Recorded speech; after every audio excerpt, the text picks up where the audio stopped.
Bonjour à tous, une fois n'est pas coutume, on parle d'électrique dans ce JT avec nos premières impressions de conduite à bord de la nouvelle Renault Zoe. Il est aussi question de l'actualité Volkswagen avec notamment l'ID4 et l'e-up. Enfin, Audi confirme l'arrivée imminente de son e-tron Sportback.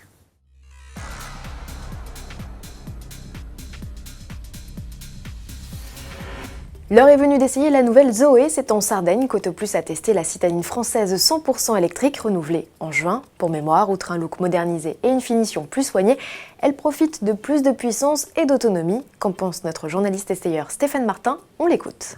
C'est plutôt un bon produit, on gagne aussi en confort, on gagne en autonomie puisque Renault annonce 395 km d'autonomie en cycle WLTP.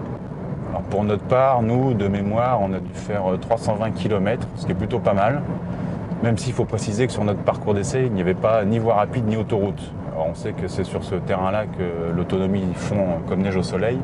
En termes de performance, donc cette version 135 chevaux apporte pas beaucoup plus que la 110 chevaux, puisqu'en fait les gains en performance se situent au-delà du 120 km/h. Déjà le 110 est largement suffisant.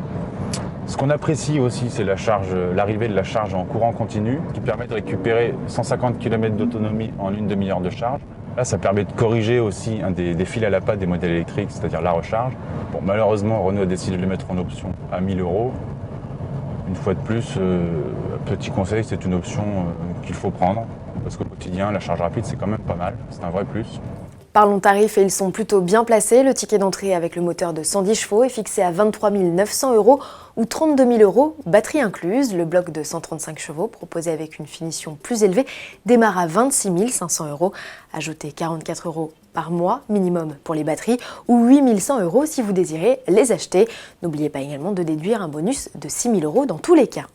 Citadine zéro émission toujours avec la e-up, la cousine des Seat Mii et Skoda Citigo profite à son tour d'une mise à jour. Les principaux changements sont techniques avec l'arrivée d'une batterie de plus grande capacité. Elle est presque 2 fois plus élevée, de quoi offrir 100 km de réserve supplémentaire et disposer d'une autonomie jusqu'à 260 km.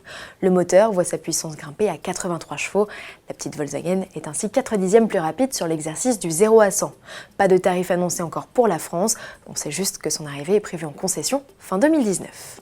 La e-up, c'est la petite sœur de la nouvelle ID3, l'arrivée de la compacte imaginée dès sa naissance en 100% électrique et le lancement prochain de la Golf 8 pousse vers la sortie l'actuelle e-Golf. Du coup, Volkswagen la brade, la 7e génération du modèle voit son prix baisser de 8 540 €.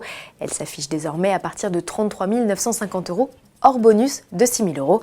Techniquement, pas de changement, elle reste équipée d'un bloc de 136 chevaux avec une batterie de 35,8 kWh offrant une autonomie de 230 km.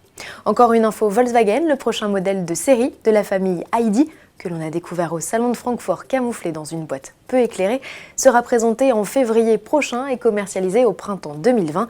C'est le responsable des ventes de la marque qui l'a annoncé dans une vidéo YouTube, depuis dépubliée. C'est donc au Salon de Genève 2020 que le SUV dérivé du concept ID Cross devrait s'offrir son premier bain de foule. À suivre. On termine ce journal avec l'e-tron Sportback. Le pendant coupé du premier SUV 100% électrique Audi fera sa première apparition publique au prochain salon de Los Angeles mi-novembre. L'e-tron Sportback doit entrer en production avant la fin de l'année en Belgique. Bon, et puisque ça vient de tomber, Romain Grosjean a été confirmé chez l'écurie de Formule 1 As pour la saison 2020. Le Français fera à nouveau équipe avec Kevin Magnussen. C'est le deuxième pilote tricolore confirmé après l'officialisation d'Esteban Ocon chez Renault. On espère que Pierre Gasly sera lui aussi sur la grille l'année prochaine. À demain.